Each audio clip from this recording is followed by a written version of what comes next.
What's up guys, Jay's2Cents here, and I'm going to be talking about a new test bench I'm going to be building for the channel, and I'm not talking about the hardware that goes on it, like the motherboard and the CPU and all that sort of stuff. I'm talking specifically about the chassis itself. For about the last 4 years, I've been using the Praxis wet bench from PrimoChill, which was a kind of a one-size-fits-all type of deal. It came in a certain design, you could get different colors, and it had like acrylic inserts so you could have accent colors, and that was it. You could fit a single 360 radiator on there. Your power supply, it wasn't the easiest to access when it came to hard drives and such, but it gave us what we needed, easy accessibility to components. Now the main component that we swap out, honestly, is graphics cards. We don't really change motherboards or do a lot of motherboard swaps so that we can test motherboards out. We usually just do full-on builds for that sort of stuff. But there were some complaints I had about the Praxis wet bench that seemed like they've been addressed in their newer versions. There's actually more than one version of this, so we're gonna talk about that today. NZXT's BLD is the simplest way to get a gaming PC customized the way you want it. Choose the games you want to play, set a budget, and let BLD take care of the rest. The all-new starter, streaming, and creator PCs take the guesswork out of finding a PC that needs your budget and gaming needs, and with a 48-hour turnaround backed by NZXT's 2-year all-in-one warranty and same-day shipping available with Blitz mode, you can start enjoying your new PC right away. To see what NZXT BLD can do for you, click the sponsor link in the description below. Now before we get into the build, because I'm going to be building it, yeah, you have to put it together. It's flat packed, and that's part of the fun in my opinion. We're going to take a little history lesson into We're going to take a little history lesson into open air test benches and kind of how the mindset's changed over the years. Now, for the longest time, the only person that you would find with a test bench is somebody that worked for like a major review company, if you will, or someone that had a lab that was constantly having to change out hardware, RMA labs, right, at graphics card manufacturers, and they're testing graphics cards and stuff and swapping them really fast. And you would have just a tiny little piece of metal with some standoffs and a motherboard on there and maybe a power supply sitting on the desk.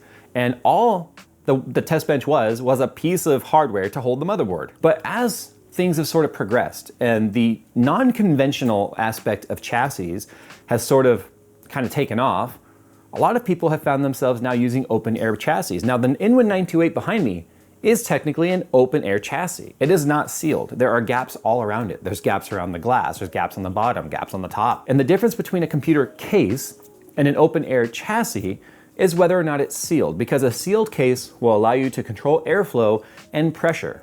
That chassis behind me, the Inwin 928, no matter how fast I move the fans and how much I try and control airflow, it's never gonna be totally positive pressure. But when you have an open bench, which is just a motherboard sitting on top of a thing with nothing on top of it, the biggest complaint has always been, well, Jay, dust is gonna collect everywhere.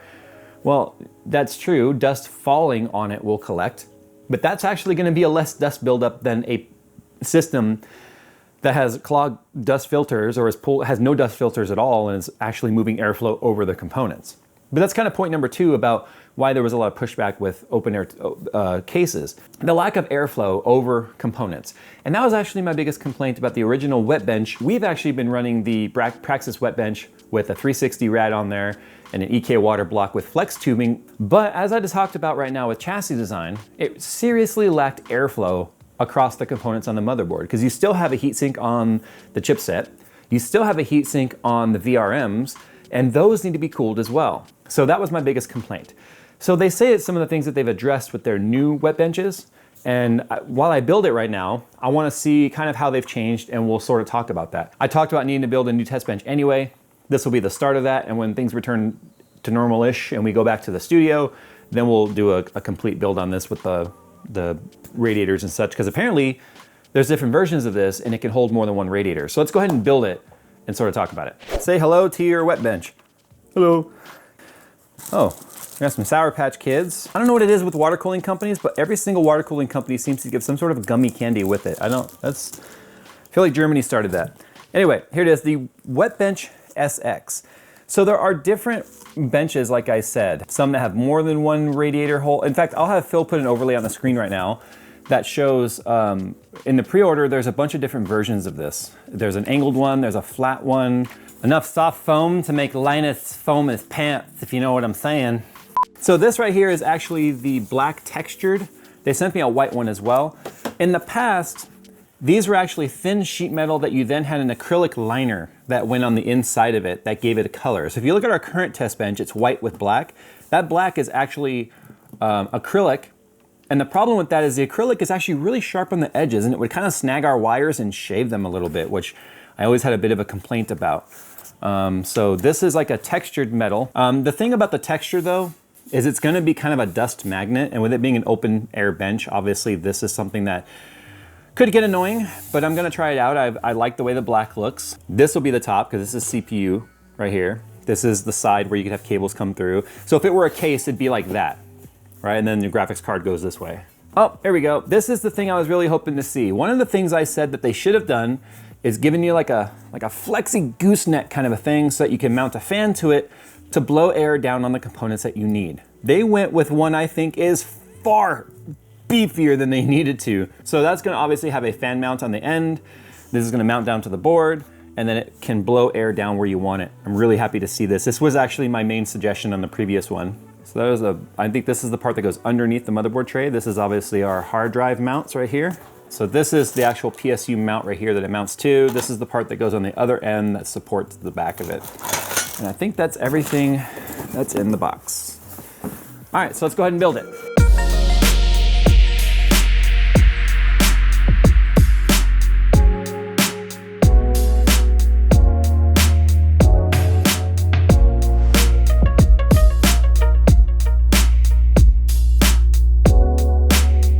All right, so I built it, and forgive me if the focus is weird. I have no cameraman, and there's challenges to doing this in this environment again, but I think you guys get the point. So I'm pretty impressed with the build quality of this.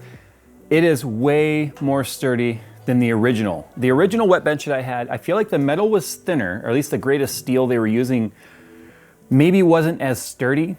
And then with the acrylic inserts, it felt flimsy because those would kind of bend when you would pick it up. You put it down and it sort of had a wobble, even though it had a top and a bottom.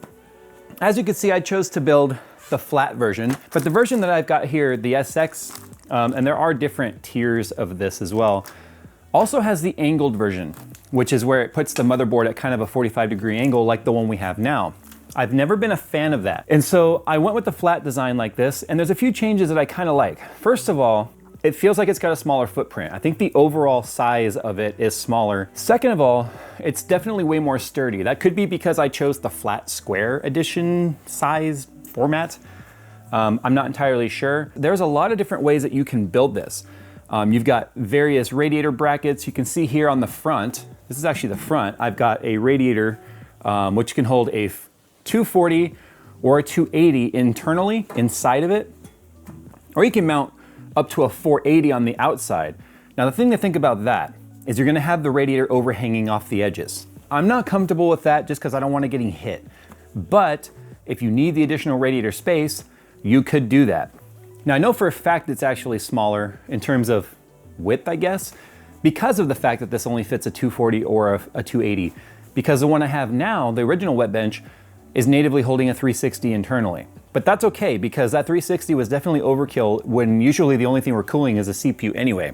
Now this piece hanging off the side right here, this is what they're calling their AIO bracket. So it can hold a 240, well, a 120 or a 140, a 240 or a 280 on this bracket right here. So this allows you to mount an AIO, get it up closer to the CPU, because if you try to mount an AIO here, you probably wouldn't have enough length to get the tubing all the way over to the CPU.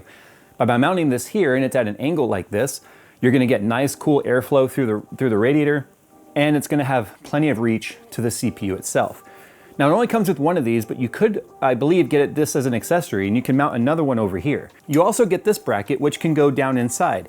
You can mount it vertically like this, and then it mounts to the rails on the bottom. Or you can mount it horizontally by using, is it this bracket?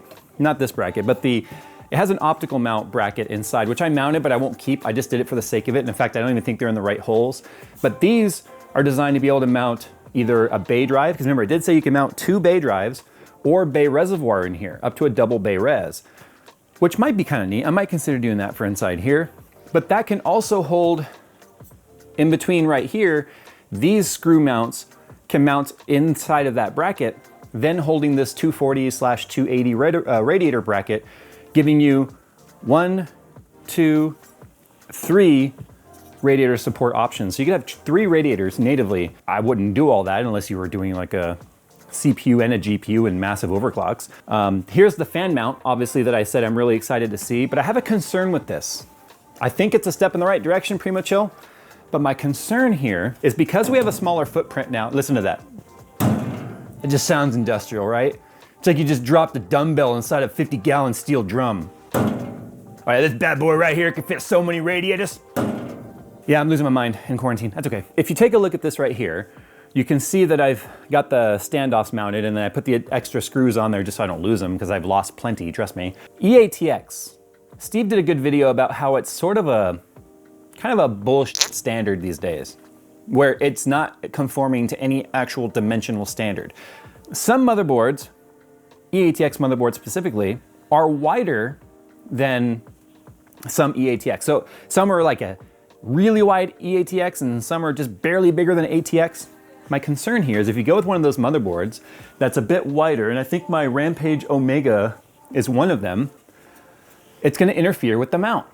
So you've got a mount hole down here and a mount hole up here for mounting this fan bracket. If you go with a motherboard that's any wider than a standard EATX, or even standard ATX at this point, because I think EATX might even interfere with this, and I'll have to test it when I go to do the build. Fortunately, it's a really small hole that this mounts. You can drill another hole. They should have put a hole right here in the corner. Maybe they didn't for structural rigidity, I don't know, but you can see where the hole is up here. They should have moved it over farther. Now, I also thought that maybe this front bracket right here, you could flip it over because it's got these 2 holes in the bottom. You could flip that over and then those would be mounting spots. But then if you look at the offset, that's not gonna work because it's gonna put the radiator lower, which will interfere with the bottom right here. It'll put the radiator right in line with this and then it can impact. And then the Praxis will be upside down. And we know what that would do to people's OCD. The standoffs are weird. They use this really long kind of a pass-through screw that you then take this, it's plastic, it threads down onto there. So that is sandwiched between the metal. So it's got a little bit sticking up. The motherboard lays on that, and then you put these aluminum caps on there which hold it down. The plastic threading was so tight on some of these that while tightening it down, the more threads we got, one of these actually rounded out inside, because these are plastic caps with a steel screw on the inside.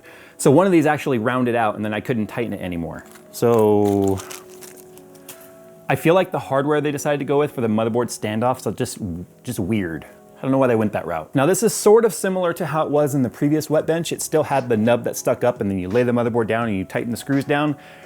There's a couple reasons why I'm not a fan of that on the original wet bench, and I'm still not a fan of it on this one. A lot of motherboards now have these shields on them, which make the hole recessed.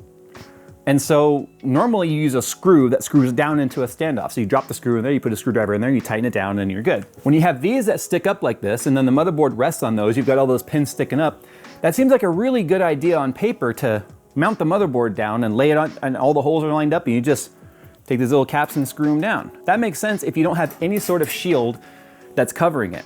The other thing too, these are aluminum, so you couldn't even use a magnet to like get it down in there and start to turn. So also too on the bottom, you see you've got these rails, which means you can take your hard drives, you mount them directly to the bottom and screw them through. So you can kind of move it all over the place. They give you these plastic screws that mount into these parts. That way when you slide it, you're not scratching it all up, which is kind of nice. But it's just super modular. So we've got this piece right here that you notice I didn't use. This is if you're using the 45-degree mount. The power supply then hangs from the bottom of that. Hangs from the bottom of this piece actually. So then you need a way to support the end of the power supply so it doesn't droop. And that's what this guy is right here. But because I went with the flat mount, the power supply is mounted up inside. All up in here, it's just resting in there normally. And then they give you this kind of a rubber piece right here, which the power supply end will rest on, and then you can do all your cabling and such. But yeah, I'm actually a huge fan of this. You can tell that it's designed for water cooling too, because on both sides of the side caps, you've got your typical spacing for various types of reservoir and pump mounts. So that means you'd be able to mount your pump and stuff to the side of it, just like we were doing with the Praxis wet bench, the original one. We might do this here again, and I'm thinking I might actually do a horizontal reservoir to pick up the fluid. I don't know yet. I will be doing another water-cooled test bench because it's a wet bench. I want it to be wet. Oh, the power and reset button, they're nice robust, satisfying, clicky stuff. This is kind of a nice inclusion to see. These are rubber mounts for your radiator. My current wet bench makes all kinds of vibrating noise because of the fact that the feet on the bottom eventually came off and lost their sticky. So having direct metal touching our table, you can actually hear the pump and fans vibrate through the table. So having these isolators is kind of nice. Complaints though, I'm not a fan of these grips. You can see these little finger holes right here, this kind of a groove. This is designed for you to be able to pick it up. These are sharp. I complained about it on the first wet bench. They kind of doubled down and made it even sharper. So I would have loved to have seen some sort of like a rubber channel or something that goes on there just to protect your fingers. So anyway, that's it. That's our look at the new Praxis wet bench. This is the SX. And I'll put a link in the description below of all the pre-order stuff. Primo Chill did send this for me to take a look at.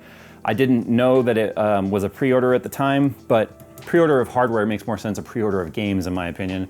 And by the time you guys see this, I don't know, maybe it's already out. But it does come in a bunch of different colors. We got a white one, and like I said, we've got this black that I'm really a fan of this texture. And so far it seems to be pretty good at anti-scratch because I've already moved some things around on here and didn't scratch it. Nice, thick, durable powder coating. So there you go, guys. That's our first look at the Praxis, the new Praxis wet bench. Huge thanks for Primo Chill for sending this to me to take a look at, and the timing couldn't be better because you saw me talking about needing to build a new test bench because my other one's kind of pissing me off. Might as well take the opportunity to build it in something cool like this. Anyway, thanks for watching, guys. Check the description down below to learn more information about this chassis and the other variants available. And as always, we'll see you in the next one.